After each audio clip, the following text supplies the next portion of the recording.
আসসালামু আলাইকুম। আজকে আমি আপনাদেরকে শিখাবো কিভাবে আপনার এআই দিয়ে সার্চ প্রোডাক্ট বানাবেন। আজকে সার্চ প্রোডাক্ট হবে বয়স হিসেব করার টুল। তো আপনার বয়স ক্যালকুলেট করার টুল আপনারা কিভাবে বানাবেন? অনলাইনে আমরা অনেক টুল দেখি। আমরা যদি গুগলে সার্চ করি ক্যালকুলেটর, তো অনেক টুল পাবেন যেগুলাতে আসলে বয়স হিসেব করা যায়। তো এরকম টুল আপনি কিভাবে বানাবেন? যেমন আমরা এটা এআই দিয়ে বানাইছি। যদি আমরা এখানে মনে করেন আম জন্ম তারিখ দেই, লাইক আমি এখানে ডেমো একটা জন্ম তারিখ দিচ্ছি। দেন হচ্ছে ২০০০ সাল দিচ্ছি অ্যান্ড ক্যালকুলেটে যদি ক্লিক করি তাহলে হচ্ছে ২৫ বছর ৭ মাস, লাইফ প্রোগ্রেস, এরপর হচ্ছে টোটাল টাইম লাইফ কত বছর মানে কত দিন থেকে সে বেঁচে আছে। যেমন এখানে ৯,৩৫৮ দিন, total hour, total minute, total second. তো এভরিথিং কিন্তু এখানে ডিটেইলস দেখা যাচ্ছে। তো এরকম সার্চ প্রোডাক্ট টুল আপনি কিভাবে বানাবেন? আপনি যদি আজকের এই বয়স ক্যালকুলেট করার ওয়েবসাইটটা বানানো শিখতে পারেন বা পুরো ভিডিওটা দেখেন তাহলে আপনি যেকোনো ধরনের সার্চ প্রোডাক্ট কিন্তু বানাইতে পারবেন। জাস্ট মাথায় আইডিয়া আনবেন, দেন হচ্ছে সেটা নিয়ে আপনি ChatGPT তে রিসার্চ করবেন অ্যান্ড প্রম্পট লিখে নিবেন, দেন হচ্ছে খুব সহজেই বানায় ফেলতে পারবেন। তো আমি পুরা প্রসেস আমি আপনাদেরকে খুবই সহজভাবে দেখাবো এবং সেটাকে কিভাবে ওয়ার্ডপ্রেসে কনভার্ট করবেন, ওয়ার্ডপ্রেস ওয়েবসাইটে কনভার্ট করবেন সেটাও কিন্তু আমি আজকের এই ভিডিওতে দেখাবো।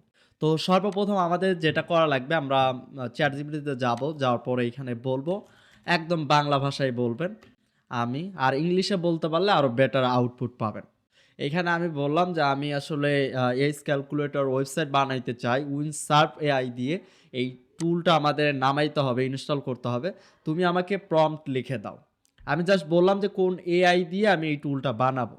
তো এখন কথা হইলো আমরা এখানে এটা এন্টারে ক্লিক করি, সে আমাদের প্রম্পট লিখে দেক। এর মধ্যে আমাদের কিন্তু এটা ইনস্টল করতে হবে উইনসার্ভ যেটা টুল আছে। তো এটা যদি আপনারা গুগলে গিয়ে সার্চ করেন তো এই সফটওয়্যারটা পাবেন। তো আপনি যদি ম্যাক থেকে যদি ওপেন করেন তাহলে ম্যাক থেকে ডাউনলোড ফর ম্যাক ওএস লেখা থাকবে। আর যদি উইন্ডোজ থেকে ব্রাউজ করেন তাহলে আপনার এখানে উইন্ডোজ লেখা আসবে। তো যেভাবে হোক আপনি সফটওয়্যারটা ডাউনলোড করে নেবেন, অথবা যদি আপনি এইভাবে ডাউনলোড না করেন আরেকটা উপায় হচ্ছে যে আপনি বিএস কোড ওপেন করবেন। আপনার বিএস কোড লাগবেই। তো অবশ্যই আপনি বিএস কোড যদি আপনার ডিভাইসে না থাকে অবশ্যই ইনস্টল করে নেবেন। আর এটা জানেন আপনারা যে এখানে কোড লেখার জন্য এই টুলটা ইউজ করা হয়। তো এই বিএস কোডে আসার পর এইখানে দেখবেন সফটওয়্যার নামে একটা অপশন আছে বা এক্সটেনশন নামে একটা অপশন আছে। তো এইখানে ক্লিক করবেন। ক্লিক করার পর এইখানে লিখে সার্চ করবেন উইন্ডসার্ভ। মানে যেকোনো এক জায়গা থেকে ইনস্টল করলেই হলো। আপনি ডিরেক্টলি গুগল থেকে ইনস্টল করলেও হবে। প্লাস হচ্ছে সবচাইতে সহজ হচ্ছে আপনি বিএস কোডে আইসা এইখান থেকে এক্সটেনশনটা ইনস্টল করে নেবেন। তো এখানে ক্লিক করবেন। অলরেডি আমার এখানে ইনস্টল করাই আছে, যার জন্য এখানে আনইনস্টল লেখা দেখাচ্ছে। তো আপনার এখানে ইনস্টল লেখা থাকবে, জাস্ট ইনস্টল করবেন অ্যান্ড লগইন চাইবে লগইন করে ফেলাবেন। তো আমার এখানে অলরেডি লগইন করা আছে। তো এরপরে কি করতে হবে আমি একটু পরেই দেখাচ্ছি এখানে। এখানে আসার পর কিভাবে কি করবেন আমি আবার প্রথম থেকে ওপেন করব।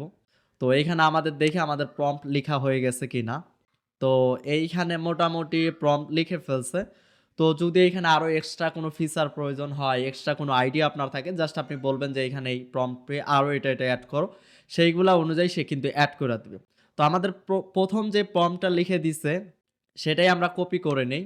তো কপি করার পর আমরা যাব ভিএস কোডে। ভিএস কোডে আমাদের অলরেডি যেহেতু উইনসার্ট এক্সটেনশনটা আমাদের ইনস্টল করা আছে, তাহলে দেখবেন যে কর্নারে একটা আম মেসেজ বক্সের মতো পাবেন। এইখানে ক্লিক করলেই এইখানে আপনি এআইতে যেভাবে আমরা ChatGPT এর সাথে যেভাবে কথা বলি সেভাবে কথা বলার মতো এখানে অপশন পাবেন। অথবা যদি আপনি এখানে উইন্ডোজ এল চাপ দেন অথবা কন্ট্রোল এল চাপ দেন তাহলেও কিন্তু এইটা ওপেন হবে। তো সবচেয়ে সহজ উপায় হচ্ছে উপরে সার্চ বারের পাশে এই বাটনটা পাবেন। এখানে ক্লিক করলেই চলে আসবে। অবশ্যই এর আগে আপনাকে উইনসার্ভটা লগইন করতে হবে এবং এইখান থেকে এক্সটেনশনটা ইনস্টল করতে হবে। আশা করি বুঝতে পারছেন। তো এখন আমরা যেটা করব একটা ফোল্ডার ক্রিয়েট করব। এখানে ওপেন ফোল্ডারে ক্লিক করব। দেন হচ্ছে আমরা আপনি আপনার মতো করে যেকোনো জায়গায় একটা ফোল্ডার তৈরি করবেন। তো এখানে নিউ ফোল্ডারে গিয়ে আমি এখানে একটা ফোল্ডার ক্রিয়েট করি। দেন হচ্ছে ক্রিয়েটে ক্লিক করব। দেন হচ্ছে ওপেন। তো একটা ফোল্ডার ক্রিয়েট করে ফেললাম। এই হচ্ছে আমার ফোল্ডার। এই ফোল্ডারটা সিলেক্ট করব। ফোল্ডার সিলেক্ট করার পর দেন হচ্ছে এখানে আমার এখানে আপডেট করা নাই যার কারণে বারবার পপআপটা আসতেছে। তো এরপরে এইখানে আপনি কি করবেন, এইখান থেকে হয়তো আপনার ChatGPT বা এগুলা সিলেক্ট থাকতে পারে। তো এইখান থেকে এজেন্ট অবশ্যই আপনি ক্লাউড হাইকু এটা দিয়ে দিবেন। এটা অনেক ভালো পারফরম্যান্স দেয়। দেন হচ্ছে যে আপনি যে প্রম্পটটা ChatGPT এর মাধ্যমে লিখে নিলেন সেটা এখানে পেস্ট করবেন। দেন জাস্ট এন্টারে ক্লিক করবেন। এরপর দেখবেন এইখানে আপনার কোড লেখা শুরু হয়ে যাবে। তো আমরা একটু ওয়েট করব এখানে। তো আমাদের দেখেন বিএস করে কিন্তু অটোমেটিক আমাদের উইনসার্ভ যে এআই আছে সে কিন্তু কোড লেখা শুরু করে দিছে। তো এখানে যতক্ষণ পর্যন্ত লোডিং হবে ততক্ষণ পর্যন্ত ওয়েট করবেন। কারণ হচ্ছে সে লিখতে আছে, এরপর হচ্ছে সে সিএসএস লিখবে, এরপর হচ্ছে জাভাস্ক্রিপ্ট লিখবে। তো আলাদা করে কি আমাদের কোনো আর ফোল্ডার ক্রিয়েট করতে হবে না, ফাইল ক্রিয়েট করতে হবে না, সে অটোমেটিক ফাইল ক্রিয়েট করবে। তো দেখেন আমাদের এখন style.css কিন্তু এখন লেখা শুরু করে দিছে। এই যে সিএসএস লিখতেছে সে। তো এখন দেখেন app.js লেখা শুরু করে দিছে। তো জাভাস্ক্রিপ্ট লিখতেছে সে। তো এইভাবে আপনি যেকোনো প্রম্পট আয়না এখানে যেকোনো ধরনের সফটওয়্যার বা সাস টুল বা সাস প্রোডাক্ট যেকোনো জিনিস কিন্তু আপনি খুব সহজে তৈরি করতে পারবেন। তো এখন এআই দিয়ে বলা যায় অনেক কিছুই করা যাচ্ছে। যদিও আপনার একদম বেসিক নলেজ দিয়ে আপনি বানাইতে পারবেন, বাট যত নলেজ আপনার ভালো থাকবে কোডিং এর দিক দিয়ে তত আপনি ভালো কিন্তু এখানে সাস প্রোডাক্ট এআই এর মাধ্যমে তৈরি করতে পারবেন। তো দেখেন এখানে আহামরি কিন্তু কঠিন কিছু না, জাস্ট আমি চ্যাটজিপিটির মাধ্যমে প্রম্পট লিখে নিলাম, দেন হচ্ছে এখানে পেস্ট করে দিলাম। এরপর সে কিন্তু অটোমেটিক কোড লিখতেছে। এখানে কোথাও যদি কোনো জায়গায় আমার আম চেঞ্জ করার প্রয়োজন হয়, জাস্ট আমি এখানে যদি উইনসার্ভ এআই কে বলি সে কিন্তু সেটা চেঞ্জ করে দিবে, বা কোনো কিছু এড করার প্রয়োজন হলে সেটাও কিন্তু সে এখান থেকে এড করে দিবে। তো মোটামুটি শেষের দিকে আমাদের readme.md লিখতেছে। তো আমাদের প্রায় লেখা শেষ। তো লেখা শেষ হলে এখানে দেখেন আনডু, এরপর কিপ আছে। তো কিপে ক্লিক করবেন। দেন হচ্ছে আপনাকে অটোমেটিক কিন্তু সব সেভ হয়ে গেছে। আপনাকে আলাদা কোনো সেভ বা কোনো কিছু করা লাগবে না। তো আমরা ফোল্ডারে যাব। ফোল্ডারে যাওয়ার পর যেই ফোল্ডারটা এই যে আমাদের, তো এইচ ক্যালকুলেটর এটা যদি ফোল্ডারটা ওপেন করি, দেন হচ্ছে এই যে index.html এটা যদি আমরা ব্রাউজারে ওপেন করি, তাহলে দেখেন একদম প্রফেশনাল মানের একদম।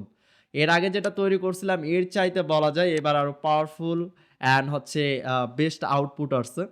তো দেখেন এইখানে লেখা আছে, এরপর বাংলা ইংলিশ ২ টা ভার্সনের আছে। দেন হচ্ছে এখানে ব্ল্যাক অ্যান্ড হোয়াইট ডিজাইনের আছে। তো এখানে গণনা করুন, এরপর হচ্ছে পুনরায় সেট করুন। তো আমরা এটা ইংলিশ করে দেই। তো এই যে ক্যালকুলেট অ্যান্ড হচ্ছে রিসেট।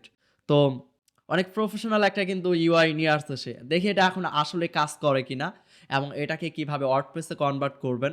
এটা তো আমাদের এখন বলা যায় যে আমাদের লোকাল ফাইলে আছে। তো এটাকে কিভাবে লাইভ মোডে আমরা কনভার্ট করব সেটাও আমরা দেখব। তো আমরা এখানে ডেট দিয়ে দিচ্ছি। তো একটা ডেমো ডেট দিয়ে দেই। দেন হচ্ছে আমি ২০০২ সাল দিয়ে দেই। এরপর হচ্ছে টার্গেট ডেট, অর্থাৎ টার্গেট কোনো আপনি ডেট সেট করে দিতে পারেন। অর্থাৎ আপনি আজকের ডেট না দিয়ে যদি চান যে আমি আগামীকালকের ডেট অনুযায়ী হিসাব করব বা আরও ২ দিন পরের ডেট অনুযায়ী হিসাব করব, সেটাও করতে পারেন। বাট এটা কিন্তু অপশনাল। তো আমরা এখানে ডেট দিয়ে দিলাম, এটা আমার হচ্ছে ডেট অফ বার্থ, আমার জন্ম তারিখ দিয়ে দিলাম। অ্যান্ড টার্গেট ডেটটা আমি দিলাম না। এখন ক্যালকুলেটে যদি ক্লিক করি তাহলে আজকে যে ১৫ তারিখ, এখানে দেখেন এই যে ১৫ তারিখ আজকে, এই ১৫ তারিখ আজকের ডেট অনুযায়ী যেই দিন আপনি সার্চ করবেন সেই দিনের ডেট অনুযায়ী কিন্তু হিসাবটা করবে। তো ক্যালকুলেটে চাপ দেওয়ার পর দেখেন কত প্রফেশনালভাবে এখানে ২৩ বছর ৯ মান্থ ১২ দিন দেখাচ্ছে, টোটাল ডেজ দেখাচ্ছে, টোটাল আওয়ার দেখাচ্ছে, টোটাল মিনিট দেখাচ্ছে, টোটাল সেকেন্ড দেখাচ্ছে। এরপর হচ্ছে নেক্সট বার্ডে দেখাচ্ছে। অর্থাৎ এইখানে এটা এই ৩ টে এক জায়গায় রাখলে বেটার হইতো। যেমন total second, total minute, total hour এবং হচ্ছে টোটাল ডেইজ সবগুলা এক জায়গায় এখানে না রেখে প্রত্যেকটা বক্সে রাখছে। তারপর হচ্ছে এইখানে আজকে কি বার, ডেট অফ বার্থ এখানে হচ্ছে এপ্রিল ৩ তারিখ। তো আমরা এখানে এপ্রিলের ৩ তারিখ দিছি। সরি, এখানে দেখাচ্ছে ডেট অফ বার্থ মানে আসলে কি বারে জন্মগ্রহণ করছিলাম আমরা, সেই বারটা এখানে দেখাচ্ছে। এরপর এখানে মেড বাই সুবহান আনসারী। তো এটা হচ্ছে প্রম্পট অনুযায়ী সে তৈরি করছে। আমরা যদি প্রম্পটে আরো অনেক কিছু এড করতাম বা যেভাবে আমরা প্রম্পটে লিখতাম সেভাবে কিন্তু ডিজাইনটা চলে আসতো। তো এখন কথা হচ্ছে যে এটাকে আমরা কিভাবে আমরা ওয়ার্ডপ্রেসে কনভার্ট করব। তো আমাদের এইখানে কয়টা ফাইল আছে? টোটাল ৪ টা ফাইল আছে। তো আমরা এই ৪ টা ফাইলকে আমরা এখন বিএস কোডে যাব। বিএস কোডে গিয়া বলবো। তো আমরা এখন এখানে জাস্ট লিখলাম যে create on file HTML, CSS, JS মানে যা কিছু আছে সবগুলো এক ফাইলের ভিতরে নিয়ে আসো। এরপর আমরা এটা এন্টারে ক্লিক করব। এরপরে কিন্তু এইখানে style.css, তারপরে app.js, তারপরে index.html যা কোড আছে সবগুলাই আম একটা ফাইলের ভিতরে নিয়ে আসবে। তো এখানে ১ থেকে ১.৫ মিনিটের মতো ওয়েট করতে হবে এক ফাইলে আনার জন্য। তো আমরা একটু ওয়েট করি। তো এইখানে দেখেন এখন অলরেডি এই যে এইখানে আরেকটা কিন্তু ওই যে এই হাইপেন ক্যালকুলেটর HTML নামে একটা ফাইল তৈরি করছে যেটার ভিতরে ওয়াল ফাইল আছে আরকি। তো আমরা এখানে কি করব, এই যে কিপে ক্লিক করব। ব্যাস এখন এইটাতে ক্লিক করে অল কোড কপি করে নিব। আর বাকিগুলা ডিলিট করে দিতে পারি। তো বাকিগুলা ধরে আমরা ডিলিট করে দিতে পারি। কারণ এইগুলা হচ্ছে এখন আর আমাদের প্রয়োজন নাই। তো এইগুলা ধরে ডিলিট করে দিতেছি। দেন হচ্ছে এইখানে যে কোডগুলা আছে অল কোড কপি করব। এরপর চলে যাব ওয়ার্ডপ্রেসে। তো এইখানে যে ওয়ার্ডপ্রেসে আসার পর পেজে ক্লিক করবেন। দেন হচ্ছে আপনি যেকোনো একটা পেজ বানাবেন। তো এখানে আমরা একটা পেজ তৈরি করব। লাইক এখান দিয়ে দিলাম ক্যালকুলেটর। এরপর হচ্ছে এখানে প্লাসে ক্লিক করে আমরা সার্চ করব HTML। দেন হচ্ছে এই কাস্টম HTML এ ক্লিক করব। দেন হচ্ছে যে কোডগুলো আমরা কপি করলাম সেটা আমরা এখানে পেস্ট করব। দেন হচ্ছে পাবলিশে ক্লিক করব। এরপর আবার ওই পাবলিশে ক্লিক করব। এরপর এইখানে আমরা এই পেজটা এই যে ভিউ পেজে ক্লিক করব, তাহলে আমরা পেজটা দেখতে পারবো। বাট এইখানে যে প্রাইস রুম তারপর আরো অনেক কিছু চলে আসতেছে। তো আমরা এটা ক্লিন করার জন্য আমরা যেটা করব, এইখানে এইখান থেকে পেজে যাব। পেজ থেকে আমরা পেজ টেমপ্লেট থেকে আমরা এটা করব। এইখান থেকে আমরা এখান থেকে ব্ল্যাঙ্ক যে টেমপ্লেটটা আছে এটা সিলেক্ট করব। দেন হচ্ছে সেভে ক্লিক করব। এরপর যদি আমরা চেক করি যে এটা আসলে কেমন আসে, তো দেখেন এখন যদি আমরা এটা অন্য কোনো একটা পেজে গিয়ে ওপেন কইরা দেখি যে সবকিছু আসলে ক্লিয়ার আছে কিনা। তো দেখেন একদম ওয়ার্ডপ্রেসে কিন্তু খুব প্রফেশনাল ভাবে দেখাচ্ছে। তবে হচ্ছে এখানে হেডার এটা ফুল আসতেছে না। কারণ হচ্ছে আমরা এখানে কিন্তু এলিমেন্টর বা উকোমার্স কোনো প্লাগইন বা কোনো একটা প্রফেশনাল থিম ইউজ করি নাই। তো আমরা যদি এখন এইখানে আমরা একটা ভালো একটা থিম ইউজ করি, তাহলে কিন্তু সবকিছু ঠিকঠাক চলে আসবে। লাইক আমরা যদি এইখান থেকে অ্যাড থিমে ক্লিক করে আমরা হ্যালো এলিমেন্টর ইউজ করি। এরপর অ্যাক্টিভেটে ক্লিক করি। দেন হচ্ছে আমরা যদি এলিমেন্টরটা ইনস্টল করি তাহলে কিন্তু হেডার বা ফুটার বলেন এগুলো পারফেক্টলি চলে আসবে। তো এরপর যদি আমরা আবার ওই পেজে যাই, পেজে গিয়া যদি এটার কুইক এডিটে যাই, দেন হচ্ছে টেমপ্লেট থেকে আমরা এবার কি করব, এলিমেন্টর ক্যানভাস সিলেক্ট করব। দেন হচ্ছে আপডেটে ক্লিক করব। এইবার যদি আমরা আমাদের এই যে প্রাইভেট উইন্ডোতে গিয়া চেক করি, আমরা লিঙ্কটা আবার ওই কপি করে নেই বা এই যে এই পেজের লিঙ্ক কপি করে নেই। দেন হচ্ছে প্রাইভেট উইন্ডোতে যাই। দেন হচ্ছে এন্টারে ক্লিক করি।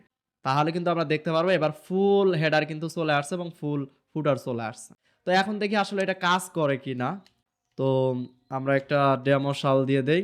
দেন হচ্ছে ক্যালকুলেটে যদি ক্লিক করি, তো আমরা এখানে যদি ডেমো একটা তারিখ দেই, ডেট অফ বার্থ অ্যান্ড ক্যালকুলেটে ক্লিক করি, তাহলে দেখেন খুব সুন্দরভাবে দেখাচ্ছে।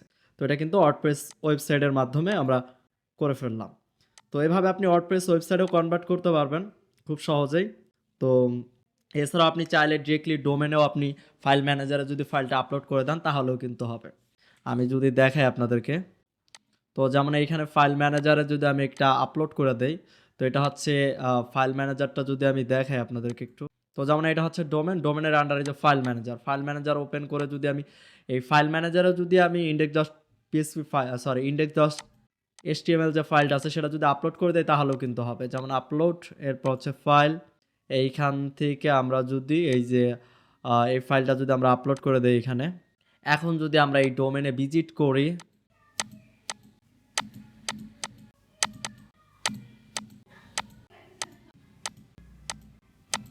তো আমাদের এখানে যেটা ভুল ছিল, আমাদের ফাইল নেম ভুল ছিল। তো ফাইল নেমটা রিনেম করে দিয়ে আমরা index.html দিয়ে দিলাম। এখন দেখেন আমাদের সাইডে কিন্তু চলে আসছে। তো আমরা যদি এখান থেকে আবার এখানে যদি ইউআরএল এ ক্লিক করি, দেখেন চলে আসছে। এখন যদি আমরা এখান থেকে দেখি এটাতে কাজ করে কিনা, তো দেখেন ক্যালকুলেট করার পর কাজ করতেছে। তো চাইলে আপনি ফাইল ম্যানেজারে আপলোড করে ডিরেক্টলি ডোমেনেও করতে পারেন, আবার চাইলে আপনি ওয়ার্ডপ্রেসের যে কোনো একটা পেজেও আপনি করতে পারেন। যে একটা আপনার ওয়েবসাইট আছে, সেই ওয়েবসাইটের মধ্যে কোনো একটা পেজে আপনি ক্যালকুলেটর সার্চ প্রোডাক্ট বানাবেন, সেটাও কিন্তু পসিবল। যে কোনো পেজে আপনি এটা করতে পারবেন। পেজের মধ্যে যদি আপনি HTML দিয়ে দেন, তাহলে ওই পেজেই শুধু আপনার এটা দেখাবে। দেন এইখান থেকে অবশ্যই আপনি ডিফল্ট টেমপ্লেট থেকে আপনি চাইলে যদি হেডার ফুডার রাখতে চান তাহলে এলিমেন্টর ফুল উইথ দিয়ে দিবেন। আর যদি হেডার ফুডার না চান তাহলে এলিমেন্টর ক্যানভাস দিয়ে দিবেন। তো এইভাবে আপনি পেজের মাধ্যমে আনলিমিটেড এরকম সার্চ প্রোডাক্ট বানাইতে পারবেন এবং আম একটা ওয়ার্ডপ্রেসের ওয়েবসাইটের আন্ডারে আনলিমিটেড কিন্তু সার্চ প্রোডাক্ট লাইভ করতে পারবেন। তো আশা করি বুঝতে পারছেন। তারপর যদি কোথাও কোনো কিছু না বুঝেন বা ভিডিওতে হয়তো ওইভাবে আমি ক্লিয়ার বুঝাইতেও যদি না পারি তাহলে কমেন্ট করে জানাবেন। তাহলে আমি আপনাদেরকে কমেন্টেও বিস্তারিত লিখে বোঝানোর ট্রাই করব, অথবা নেক্সটে আবারও এই টপিকের উপরে ভিন্ন কোনো সার্চ প্রোডাক্ট নিয়ে আপনাদের জন্য ভিডিও নিয়ে আসবো। তো সবাই ভালো থাকবেন, সুস্থ থাকবেন। আসসালামু আলাইকুম।